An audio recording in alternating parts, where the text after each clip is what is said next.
YouTube, how's it going? The Goat House is back. We're back, and I got my best signings of free agency. So not the best players that were signed, the best signings when it comes to value, fit, and the player, the team as well. So I have 7 of them. I didn't want to force 10. There are 7 that stand out from the rest. So excited to break it down. We'll also do the best players that were signed, like who will make the biggest impact. We'll do winners and losers overall, and our Twitter subscribers and Patreon members will get a bonus video of best fits and sleepers. So excited about all that. And then we get it rolling with that draft content. Been diving into the film a lot. So join us on our channel. Join us on Twitter. Very important. A lot of updates on there.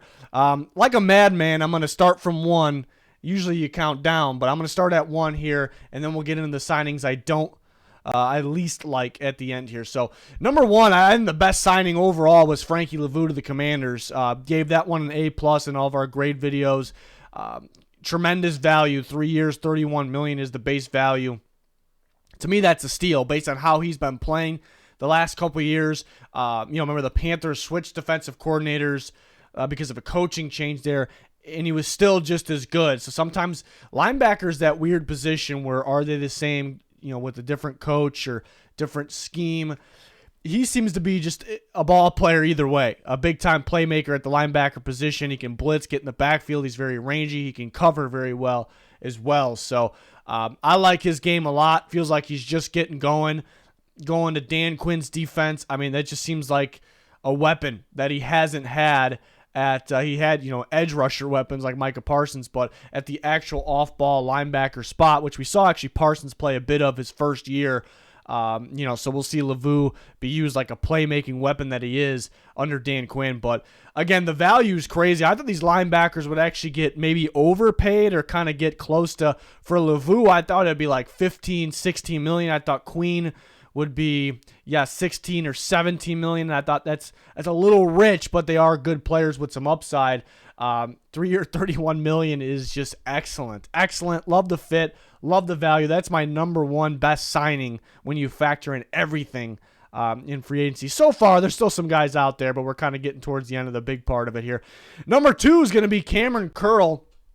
So speaking of Washington, we got Washington at number 1. Their ex-player going to the Rams. The Rams are getting number 2. Cameron Curl was somewhat of a recent one. Yeah, it's a very good safety from Washington. The only knock is you wish there was more ball skills, playmaking ability there. Just getting his hands on the ball a little bit more. But he's been a very solid safety. I say he's technically sound. He does his job. He does it right. He's not going to blow coverages really ever. I liked his work when the Commanders were in cover 4. The Rams run as much cover 4 as anyone, so it's an excellent fit. And I thought he would get a lot more than this. It felt like the safety market kind of crashed a little bit, except for a guy like Xavier McKinney got a bit, but that's a different style of safety, like a do-it-all type safety. But 2-year, $8.75 million is extremely cheap. Way cheaper than I expected for Cameron Curl. So that, I love that. It's a young safety that could be getting better. Really fits what the Rams are doing, their scheme. But the Rams have kind of been patching that with below average safeties, in my opinion. So I like that they went out and got better. Like, not only did they get a fit, they got better. They're taking the position a little more serious now. That's great. They needed to after looking at last year. And again, you get a great fit. It's a really solid player that possibly has upside. So absolutely love this for the Rams for all the reasons I just explained. So that's number 2 best signing in free agency. Number 3, I'm going to go Patrick Queen. So the 2 top linebackers make the list. Again, I thought these guys would be getting paid way more. I thought there was a chance that Patrick Queen got one of those guys that got overpaid for like a ridiculous amount, like maybe pushing $18 million. I would not have liked it for that, even though it's a good player that's getting better. But 3-year, $41 million, what is that, just over $13 million? I think it's a really good deal for a solid linebacker that's just, he's only getting better. Is he going to be as good as he was, under Mike Macdonald with that Ravens defense next to Roquan Smith? He doesn't necessarily need to be. I don't think he'll be that far off, though. I think a big part of him stepping up last year was, he's getting better. because he was a star running back in high school. Like when he was going into LSU, it's like, I want to be a running back? Am I going to be a linebacker? And he really only had that one last year where he really got going, one of the best teams ever in college football. So you could see the upside, and he got going last year, and that's really a good sign. The Steelers had a rough go at linebackers a couple years ago. They improved it a little bit last year, but you take that big step up now, and I definitely think it's a fit in this Pittsburgh Steelers defense too. So I thought he was going to go a lot more than that. This is really going to help the Steelers as well. So, yeah, you see the top linebackers, Frankie Lavu and Patrick Queen. Teams getting good players, getting better, good fits. Better pizza, Papa John's. No, I'm kidding. But very good value as well. So, like what happened with the linebackers. Well, not really so much for the linebackers. I thought they would get more money. I mean, they're making enough here. So they get to go out and ball in new situations that I think are good situations for them. Number 4, I mean, we've been talking about the Commanders a lot. Commanders got the number 1 signing, but 2 of their guys leaving end up being other top signings here. Kendall Fuller, a veteran, solid corner of Washington, goes to the Miami Dolphins. One of the brighter spots of that Washington defense. I think he was solid all year. There was some hiccups with that defense, obviously, but he played pretty consistent all year. He's been playing pretty consistent. He's a guy. It's an outside corner that can play on the inside. He kind of started his career on the inside, so he can do both at a very high level. I like that too. You kind of move him where you need him. Your most useful corner for Miami is Jalen Ramsey. So kind of looking the other way, like where's Fuller more important on this down, on that down. So I think that's great. You lose Xavier Howard, who's been a little beat up.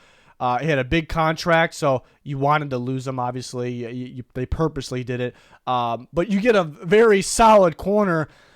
Fuller's actually probably going to be a little more lockdown than Howard. He's not going to make maybe the plays that Howard makes, but at 2-year, $15 million, if you would have told me, if you saw the future, I think I said this before when I graded him an A+. What was more likely, a 1-year $15 million or 2-year $15 million? I would have said the 1 year, and that's probably a little bit of an overpay, but I would have said that was more likely. And they get him for 2-year $15 million. I think that's how you do it with corners. If you can find a good corner that's going to get the job done, that's going to help you, that's going to make you better, and you can get them for pretty cheap, that's amazing, because I don't love overpaying corners. There's some really good ones worthy of it out there, but it's not really a championship roster building mentality there with paying at that position. I think coaching has a lot to do with it, but you have Ramsey and Fuller out there. Fuller had a really good deal. Did not expect the Dolphins to be able to do this. They did it. Again, an incredible value deal. So love that for Miami. That's number 4 best signing. Number 5, I love Derrick Henry to the Ravens, an absolute fit. We've been calling for this fit for some time. Thought maybe they would trade for him in the past. They tried to, didn't happen. They signed him 2-year, $16 million. I think 2 years perfect for him. You don't want to do 3-year or even 4. Sometimes 1 years aren't the greatest because you don't want to be like, all right, we're going to need to do something again in a year. So I think 2 years perfect. He hasn't shown really any signs of declining. He's still got it, obviously. It's just that physical back that the Ravens need. I think 2 years, $16 million is a really good deal, too. No problem with paying him, Derrick Henry, $8 million a year for just 2 years. And they're really not even locked in for that second year. So I love it. Love the fit. How you game plan for Lamar's legs and Derrick Henry's legs, it's tough. I mean, you can teams stack the box against Derrick Henry in the past. You can do that now, but man, Lamar just keeps the ball and goes outside, outruns, somebody that's an issue. So I think it kind of opens things up outside for Lamar. It opens things up for Derrick Henry more because obviously the Ravens can throw too. Opens things up more for him than how he's had it in the past couple of years. And Derrick Henry is actually very underrated when running outside as well. So they got to get an offensive line in front of them. That's the tough part because they're a little thin there. They're got to add some receivers as well. And they lost a bit. It's not the same roster as last year, unfortunately, for Derrick Henry, but still going to be dominant on this Ravens team. It's going to be really fun to watch. So I think this was a perfect deal. 2 years, $16 million. I just absolutely love the fit. So that's my number 5 favorite signing. Number 6, we're going to go Jordan Whitehead going back to the Bucs. I mean, the graphics guy could have put Jordan Whitehead in the Bucs uniform on there because he was on the Bucs just a few years ago, but he was most recently on the Jets, and he actually became more of a playmaker this last year, got his hands on the ball a bit. Right from the start, of the season. But, Yeah, this is good. We know he fits the Bucs. When he played, in Todd Bowles' defense, he played very, very well. He got that deal with the Jets. The Bucs couldn't really pay him. They couldn't really focus on that at the time. And it was a little bit different going to the Jets. You have a little bit different of responsibility, so you learn more. And again, he became more of a playmaker now. So I would have thought he'd be more valuable now, coming off a really good year. And he was good with the Bucs, good with the Jets, added some things to his game. I thought he'd be more valuable now, so a little bit of a surprise. The Bucs get him back where you know he fits, and maybe he picked up on a few things, more of a veteran. So the Bucs get better. They get their guy back at a really good deal. 2-year, $9 million. I thought he'd be a lot more expensive than that. Some of these safeties kind of got lowballed a little bit. So that's my number 6 favorite signing and earned an A+. So I only gave out 6 A+. Those were them. But I have 7 of the best signings because there are 7 that really stood out. I kind of made a rule not to give A+ to 1-year deal because it doesn't have that long-term effects. But definitely making this video is the Chiefs signing Hollywood Brown, who I thought may get overpaid. I thought he would get around that 17, 18 million. The Chiefs get him. Yeah, it's only a 1-year deal, so it's only, not a long-term effect here, impact, but they get him on only $7 million. It's an absolute steal no matter how many years it is. He's going to ball out on the Chiefs. It perfectly fits the Chiefs. They needed an outside receiver, but they like their type, that speedy, separation, home run hitting guy. They got him. They got a perfect fit here. Rashee Rice plays a lot in the slot. He also could play outside, but he plays both, and you get that outside shifty receiver here in Marquise Hollywood Brown. So match made in heaven, steal of a deal. This is an A+ for Marquise Brown, too. If I had to say who's the biggest winner in terms of player of free agency, maybe some of the guys that got overpaid got a shit ton, but Hollywood Brown would be up there because there's a little bit of a question how much he's worth right now because he's been solid. He's had some drops, but now he's for just a year. He's going to go to Kansas City where he is going to light it up. We know he's going to be good, and then he's going to get $7 million. And by the end of this year, he's going to be a free agent again. Which remember, the market goes up, salary cap goes up every year unless Rona hits again. I don't think so. Well, let's cross our fingers there. But he's going to get paid even more. He's going to make himself more money. So you just have some fun, try to get a ring, help your value right here, right now, then boom, this time next year, big money. So he's a winner as well. This is more for the team best signings. And then on to the I hate talking about the worst ones, but ones that I didn't absolutely love. Couple offensive linemen here, actually, quite a few of them. But first, a defensive lineman, Justin Jones. I was surprised about that. 3 years, and on top of that, $31.16 million. I was not expecting him to get that much per year. I know the Cardinals badly need interior defensive line help, but the Bears are a team that were like, we got to get better at that spot. We'll move on from Justin Jones. We'll find somebody to fill that role that's better, hopefully. So I didn't think he was worthy of that much.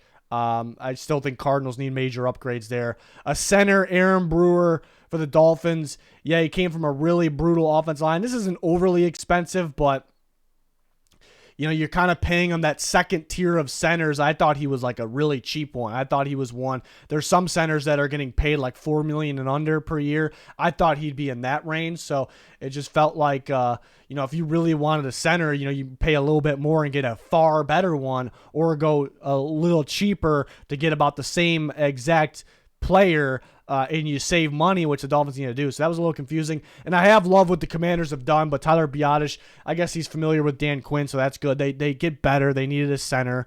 But I was not expecting him to get that much. And the Cowboys usually make their offensive linemen better than they are, with that unit. And if there was flaws at times, there was guys were injured or the center play wasn't great. So I think his job actually could be harder on the Commanders. I just wasn't expecting him to get much money. And 2 really good guards here. These teams, I'm not saying these players won't play good. Definitely not saying that. I'm not saying these teams didn't get better. They got better, but I wasn't expecting Damian Lewis to get that much of a payday. He's had some injuries in the past.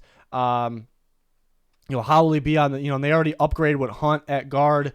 I know he's going to play on the other side, but he could play center, but that's a risky one. I thought it was a lot of money. And then Jonah Jackson, which again, good, helped the Rams out. Getting him, they're going to get better, but that, what is that, 16, 17 million per year is a whopping number. Played well for the Lions, but that unit, how it's coached and that unit, remember, he came out of the game, they were just as good. They didn't lose a step. So a lot of it might be that Lions situation there. So it's a little risky paying him that much. I thought he would get around like 14 million per year, and that's even a little risky. So some overpays there, some similar positions here for that one, but not the end of the world. A lot of these teams, I mean, all of them do get better, possibly with these, but yeah, mainly wanted to focus on the big winners. I'll do team winners and general winners and losers eventually here very, very soon. And then we'll talk about the best impact signs, like who got a lot better because these signings. So like kind of the best players.